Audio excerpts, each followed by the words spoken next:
పర్వాలేదులే. భగవంతుడు చల్లగా చూసుంటే శోభనం గదిలో నీ కొంగుముడి విప్పాల్సిన వాణ్ణి. డబ్బుందని రామన్నని పెళ్లి చేసుకున్నావు కదా. భిక్షపతి, నేను నీ వదిన్ని. కళ్ళు పోతాయా? పోనీ, నిన్ను అనుభవించాక కళ్ళేమిటి? ప్రాణం పోయినా పర్వాలేదు. ఏంట్రా, ఏం చేస్తున్నావు ఇక్కడ? ఏం లేదు నాన్న, పాలేమన్నా ఉంటే ఒక బిందెడివ్వు, నేను కూడా శివలింగం మీద పోస్తాను అంటే నోర్మి అంటుంది. మూసా పోస్తాను వదినా. ఏమా, వాడేమన్నా వాగాడా?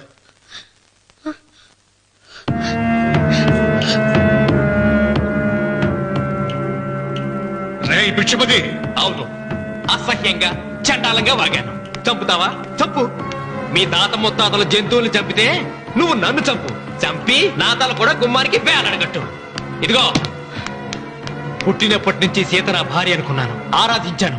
నేను తాగుబోతుని, తిరుగుబోతుని, లపూట్ వేదవునని చెప్పి ఆ సీతకు రామన్న చౌదరి గారికి దగ్గరుండి పెళ్లి జరిపించావు కదా.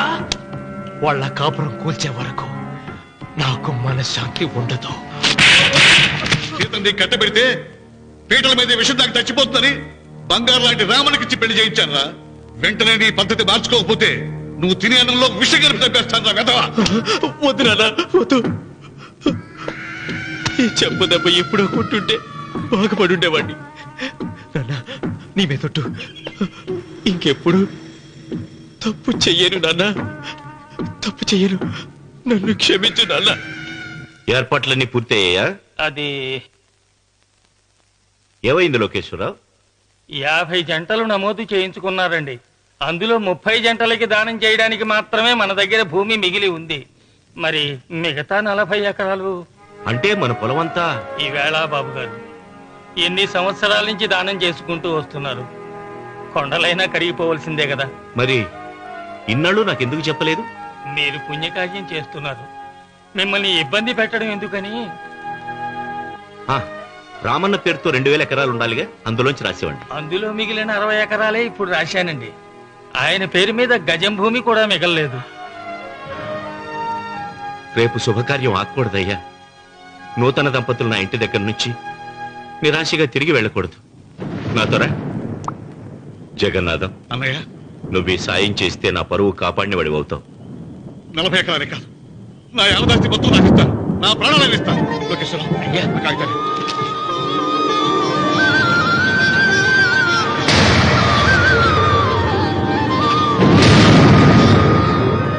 మీ కుటుంబం 10 కాళ్ళ పాటు చల్లగా ఉండాలయ్యా.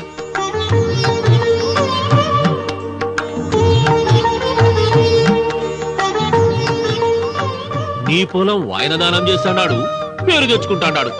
ఇంకా నీకే మిగులుతాది, డబ్బు లేచిపోతావు. తొందర పడకు, చూస్తావుగా. ఒరే రావుడు, ఈ భోజనాల కార్యక్రమం చూస్తుంటే నాకు తిరుపతి దేవస్థానం గుర్తుకొస్తోందిరా. నువ్వైనా చెప్పచ్చు కదా మీ నాన్నకి, ఈ దానాలకు అంతే లేదా? ఎదుటివాడికి ఇంత పెట్టడంలో ఆయన ఆత్మసంతృప్తి పొందుతున్నారు. ఆ పుణ్యమే ఆయన నిండు నూరేడు బ్రతికిస్తుంది. నువ్వు అన్నం వచ్చి ఇదంతా నీ పుణ్యమేరా. అంత మాటలు కదయ్యా. హరహర మహదేవ్ శంభో శంకర. ఓం నమః. పెదనాన్న. ఏం బాబు? పెదనాన్న, నాన్న. ఏమిట్రా? నాన్న నోరు. ఏమిటో చెప్పరా. మా నాన్న నోరు తెరిచి నిన్ను అడగలేక నాకు దస్తావేజీలు ఇచ్చి పంపించాడు. దేనికి? మీరు మా దగ్గర తీసుకున్న పొలానికి గాను రుణపత్రం రాయించుకు రమ్మన్నాడు.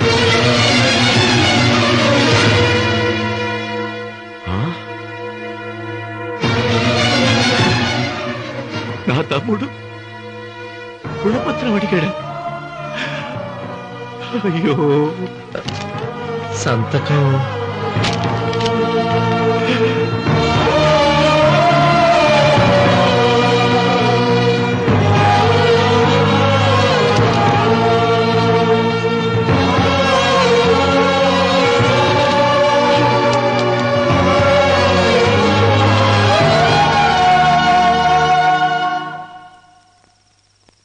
ఏంట్రా తినవేంటి?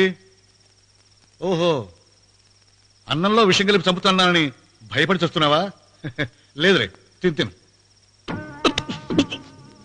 ఏంట్రా, నాకేమైంది? నువ్వు అన్నంలో విషం కలిపి నన్ను చంపుతానన్నావు కదా, ఆ పాపం నీకెందుకు అంటగట్టాలి అని నేనే నా అన్నంలో విషం కలుపుకున్నాను నాన్న. పొరపాటుగా పళ్ళాలు మారాయి. నాన్న ఎలాగో చచ్చిపోతున్నావు కదా, నీకు రహస్యం చెప్పనా? ఇంతకు ముందే మీ అన్నయ్య చేత దొంగ దస్తావేజీల మీద సంతకం పెట్టించుకున్నా. వాళ్ళని వీధిలోకి తీసుకొస్తా.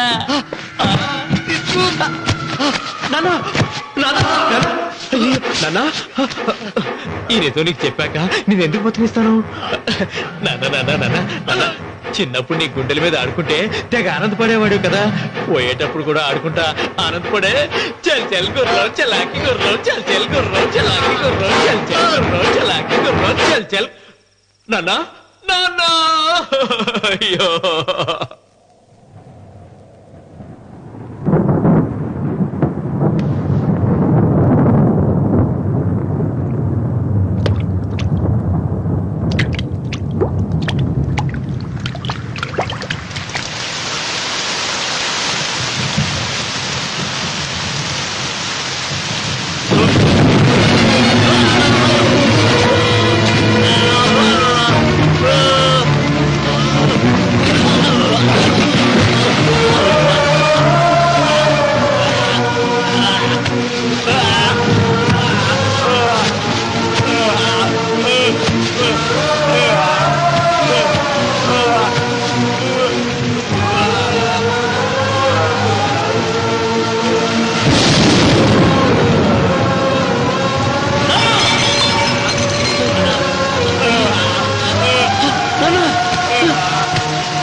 తొందరగా పోయిరా.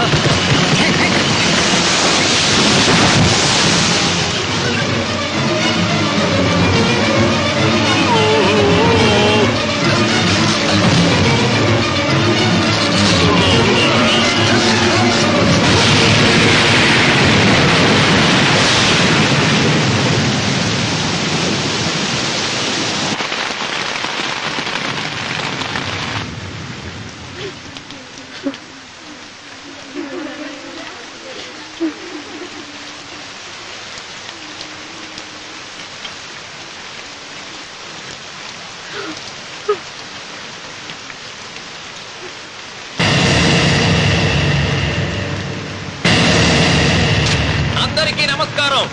ఇది మా పెదనాన్న సంతకం పెట్టిన దస్తావేజు. అక్కడ మా నాన్న లేడు, ఇక్కడ మా పెదనాన్న లేడు. కానీ మా పెదనాన్న మా నాన్న దగ్గర 50 లక్షల డబ్బు, 40 ఎకరాల పొలం తీసుకున్నాడు. ఏ లోకేశ్వరరావు చెప్పు. అవునండి, నేను సాక్షి సంతకం చేశాను. ఈ అప్పు ఎలా తీరుతుందో ఆ ధర్మాత్ముడి శవం అక్కడి నుంచి తీసేలోపు చెప్తే బాగుంటుంది. బిక్షపతి మతుందా నీకు? ఇదేనా అడిగే సమయం? ఆయన తగలబడిపోతే ఆయనతో పాటు ఈ నిజం తగలబడిపోతుంది. మా అన్నయ్య ఆ ధర్మాత్ముడు రక్తం పంచుకు పుట్టాడు. ఏమయ్యా లోకేశ్వరరావు, మా అన్నయ్యకి మిగిలిన ఆస్తి ఏమిటి? ఈ ఇల్లు తప్ప ఏమీ మిగలలేదండి. సరే, 40 ఎకరాల కింద ఈ ఇల్లు పెట్టుకుంటాను. మిగతా 50 లక్షలు ఎలా ఇస్తావన్నయ్యా? ఏంటో నువ్వు మాట్లాడేది? మా రావుని ఒట్టి చేతులతో నడురోడ్డు మీద నిలబెడతావా? సరే, డబ్బు వద్దు, పొలం వద్దు, ఒక్కటిస్తే చాలు. ఏంటది? అది సీత దగ్గరుంది. అది ఇస్తే 50 లక్షల బాకీ రద్దు చేసుకుంటా. సీతారత్నం పుట్టింటి వాళ్ళు పెట్టిన 7 వారాల నగలున్నాయి. అవన్నీ నాకు ఇచ్చేస్తే నేను సరిపెట్టుకుంటాను.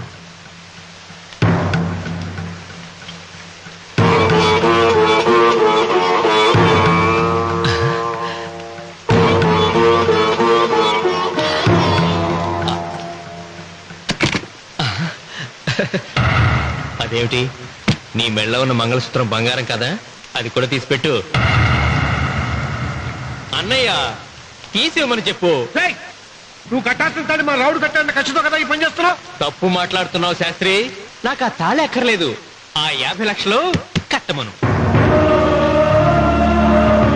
మీకందరికీ చేతులెత్తి మొక్కుతున్నారు. ఒక ఐదు ఇళ్ళ 5వ తనాన్ని కాపాడండి. మీకోసం తన సరస్వాన్ని మీకు దానం చేసి కొడుకులు ఒట్టి చేతులతో నిలబెట్టారు మా శివరామకృష్ణ గారు. మీరందరూ ఇంటి మూలంగా లాభం పొందిన వారే. ఆ ఇల్లాను మంగళసూత్రం తీయకుండా కాపాడండి. దయచేసి మీకు కొంచెం సహాయం చేయండి.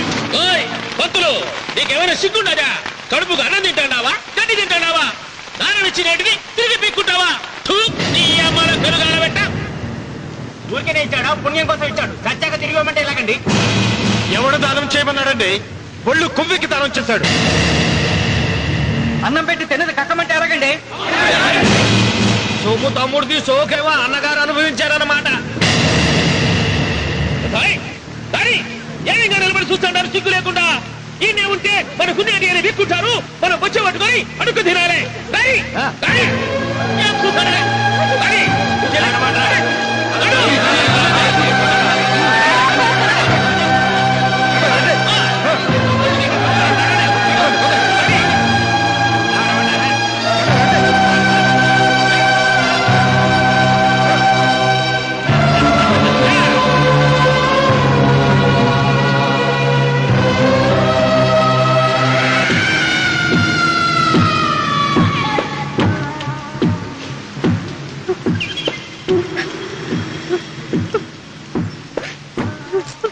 అమ్మ సీత,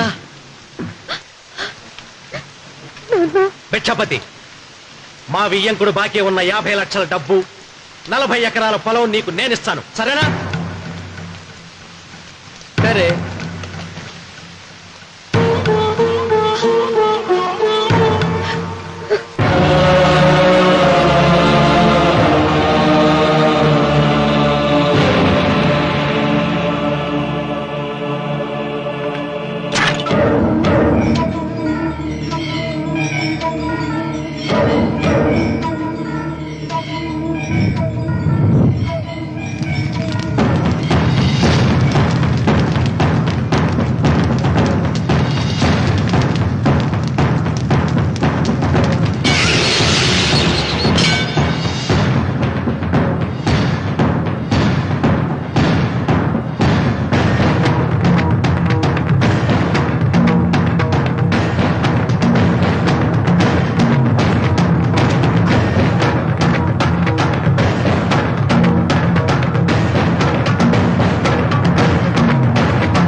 దేవుడా?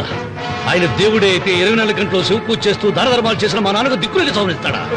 దేవుడి పట్ల అపచారం చేయటం మహాపాపం రా. దేవుడిని ఎన్నాడు మనం చేసుకునేది ఆత్మద్రోహం. అసలు దేవుడే లేడు. దిష్టి బొమ్మలాగా నా ఇంటి ముందు ఆ శివలింగం ఉండడానికి వీల్లేదు. తప్పో మీరు ఆ శివలింగం జోలికి వెళ్తే నా ప్రాణాలు తీసేసి వెళ్ళండి. నా భర్త దేవుడికి అపకారం చేయడం ఈ కళ్ళతో చూసే కంటే మీ కళ్ళ ముందే చచ్చిపోతాను. నన్ను చంపేసేయండి. నీకు ఇంటి ముందు శివలింగం దేవుడా, నాకు మాత్రం నల్లరాయి. ఈ రోజు నుంచి నేను ఈ వీధి గుమ్మం నుంచి నడవను. ఆ నల్లరాయిని కన్నెత్తి చూడను. ఆ పెరటి గుమ్మమే నాకు వీధి గుమ్మం. ఇది అంగీకరిస్తుంది. నువ్వు నమ్ముతున్న దిష్టి బొమ్మ కోసం కాదా, నీ కోసం. లక్ష్మి వచ్చింది. ఇంకా సీతారాముని. భిక్షపతి గారు తీసుకున్నది 40 ఎకరాలని, మిగతాదంతా కుట్ర అని, ఆ కుట్రలో నాకు భాగస్వామ్యం ఉందని రామన్న గారికి తెలిస్తే నన్ను చంపేస్తారండి. డబ్బు చూసేసరికి ఆశ పుట్టిందా? ఇదిగో ఈ సంగతి ఎవరికైనా చెప్పావో కోసేస్తా. భిక్షపతి, నువ్వు నాశనం అయిపోతావురా, నాశనం అయిపోతావు.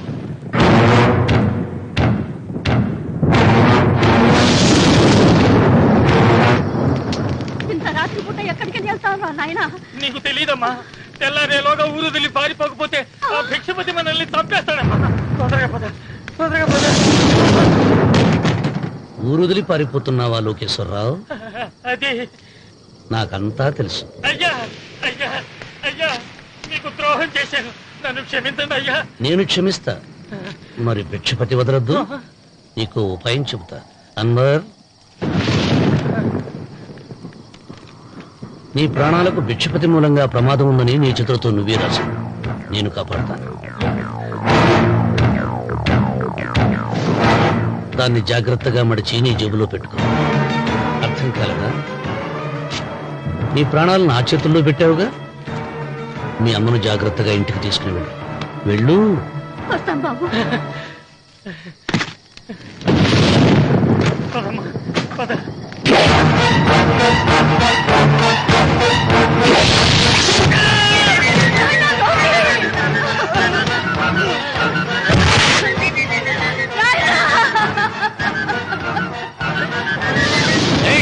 ఎడవకో, ఎడవకో. కన్నీళ్లు పెట్టేంత గొప్ప చరిత్ర కలిగిన వాడు కాదే నీ కొడుకు. అన్నం పెట్టిన మా నాన్న చావు కారణమైన వాడు. నీ కొడుకుని భిక్షపతి చంపాడని పోలీసులకు చెప్పాలి. అప్పుడే బ్రతికినంత కాలం నీకు నీ మనవరాలకి ప్రాణభిక్ష పెడతాను. లేకపోతే అన్వర్, అయ్యా, వీడి శవాన్ని తీసుకెళ్లి భిక్షపతి ఇంటి ముందు పడే. ఉంచుకున్న ఆస్తి, అంతస్తు, నగలు అన్ని అన్ని అన్ని ఆ బిడ్డకి రాసిస్తాడు తెలుసా? మొన్న డాక్టర్ పరీక్షించి ఏం చెప్పింది నీకు? పిల్లలు పుట్టే అవకాశం చాలా తక్కువగా ఉంది అని చెప్పలేదు? చెప్పు. గొడ్రాలు అన్న పాయింట్తో నిన్ను పంపేసి మళ్ళీ కొడుక్కి పెళ్లి జరిపిస్తాడు. దిక్కుతోచని నువ్వు ఆత్మహత్య చేసుకుని చచ్చిపోతావు. ఇదంతా జరగకుండా ఉండాలంటే నీ తోడికోడలు కన్న బిడ్డని కన్నట్టే చంపేయాలి. ఈ భయాలేవి పెట్టుకోవద్దు. మీ నాన్న గుండెల్లో కత్తి కసా కసా దింపిన కసాయి వాడి మీద పగ తీర్చుకుంటున్నాననుకో, అంతే. బిడ్డ చచ్చిపోతే దిగులుతో రుక్మిణి చచ్చిపోతుంది. ఆమె పోతే ఈ ఇంటికి, ఆ ఇంటికి, అసలింటికి అన్నిట్లో నీదే పెత్తనం.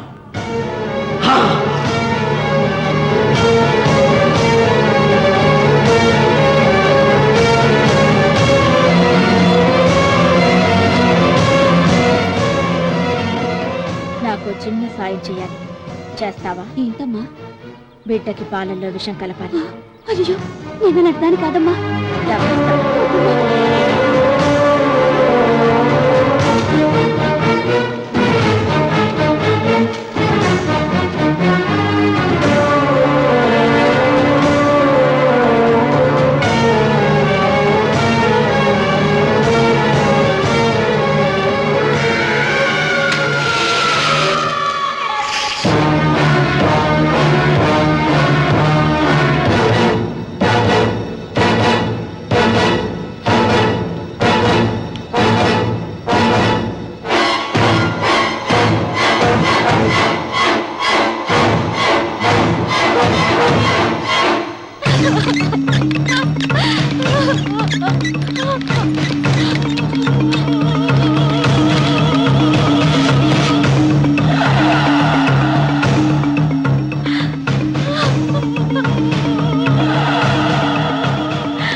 బిడ్డకి చివరిగా ఏం పట్టించారు? పాలు తాగించా. పాలలో విషయం కలిసింది.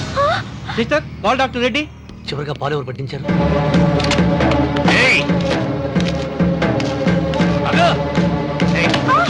పాలలో ఏం కలిపావు? నాకేం తెలియదు బాబు. నిజం చెప్పు. నన్ను చెప్పదు బాబు. మీ మరదలే డబ్బిచ్చి బాబుకు పాలలో విషం కలపమని చెప్పింది.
రామన్న, దేవుడి మీద కోపాన్ని నీ కుటుంబం మీద చూపిస్తున్నావు. కింద జన్మలో చేసిన పాపం వల్ల నీ తండ్రి అలా అయిపోయాడు, కానీ ఈ జన్మలో చేసిన పుణ్యానికి కాదురా. దేవుణ్ణి చూపించు అన్నావు. నీ కనుపాపంతో ఉన్న సూర్యుడినే కన్నెత్తి చూడలేని వాడివి అసలు దేవుణ్ణి ఎక్కడ చూడగలవరా? రామన్న, శాపాన్ని ఎదిరించి పుట్టాడని గర్వపడిన నీ మనవడు ఇప్పుడు చావు బతుకుల్లో ఉన్నాడు రా. గాయపడిన నీ రెండో కొడుకు ఇక్కడ చచ్చిపోతే నీ పెద్ద కొడుకుని ఉరి తీస్తారా? కొడుకుల్ని, కోడల్ని, మనవణ్ణి, భార్యని అందరినీ పోగొట్టుకుని నువ్వు ఒక్కడమే బతికి సాధించేదేమిట్రా? శివలింగాన్ని ప్రతిష్ఠించమను అన్నయ్యా అని నన్ను బతిమాలి నిన్ను ప్రాధేయపడి తన ఆఖరి కోరిక తీరకుండానే చచ్చిపోయింది నా చెల్లెలు. బ్రతికుండగా నీ భార్య కోరిక తీర్చలేదు. కనీసం ఆవిడ ఆత్మశాంతికైనా ఆ శివలింగాన్ని తిరిగి తీసుకొచ్చి మళ్ళీ ప్రతిష్ఠించరా, ప్రతిష్ఠించు. ఆ శివలింగాన్ని తీసుకొచ్చి ఇంటి ముందు ప్రతిష్ఠించండి. నీ బిడ్డని కాపాడుకోవడానికి కొద్ది గంటలే టైం ఉంది. శివరాత్రి ఘడియలు ముగిసిపోతే నీకు పశ్చాత్తాపం మిగిలిపోతుంది తప్ప వంశం మిగలదురా. వెళ్ళు, త్వరగా వెళ్ళరా.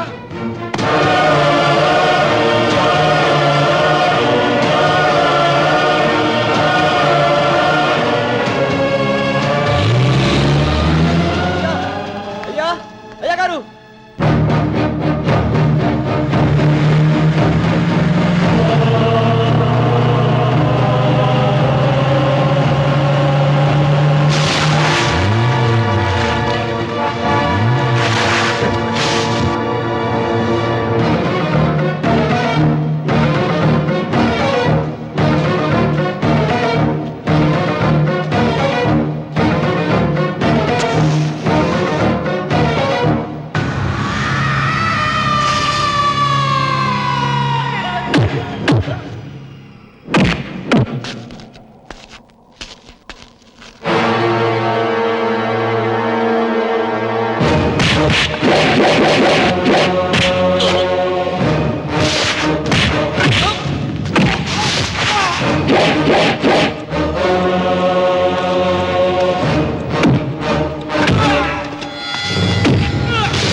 రామన్నా, నీ వల్ల ₹1,00,00,000 ఆస్తి నష్టపోయాను.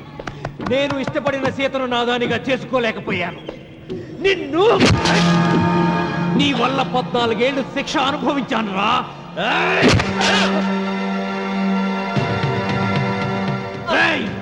ఒంటరితనం నాకు అంటగట్టిన నిన్ను నీ కుటుంబంతో కలిసి ఉండనివ్వనురా.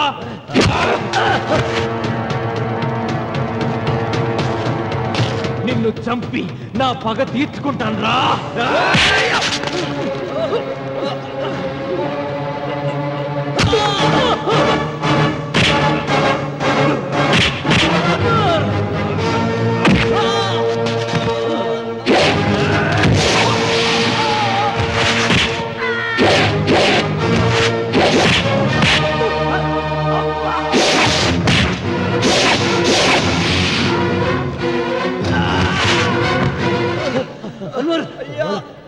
అయ్యా, శివలింగం.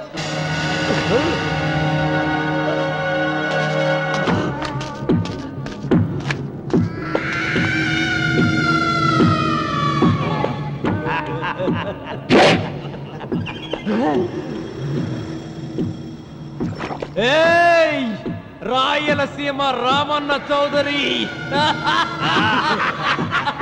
ఇప్పుడు చూస్తా నిన్ను ఏ దేవుడు కాపాడతాడో.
नागेन्द्रहाराय त्रिलोचनाय भस्माङ्गरागाय महेश्वराय नागेन्द्रहाराय त्रिलोचनाय भस्माङ्गरागाय महेश्वराय नित्याय शुद्धाय दिगम्बराय तस्मै नकाराय नमः शिवाय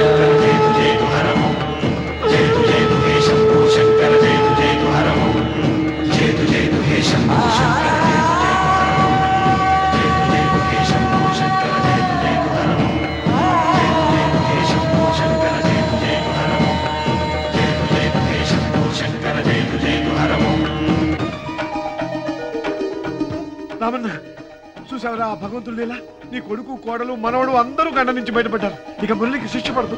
నీ కుటుంబం అంతా చల్లగా ఉంటుంది. సీతమ్మ ఆత్మ ఇప్పుడు శాంతిస్తుందిరా.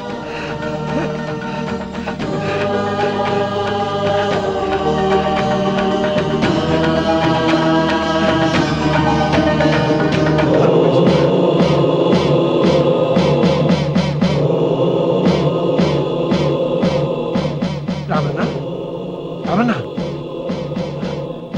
రామన్న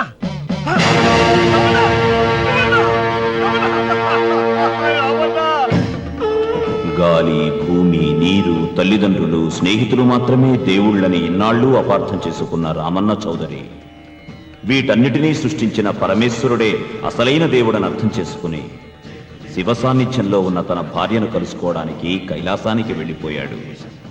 జీవితం చరితార్థం చేసుకున్నాడు.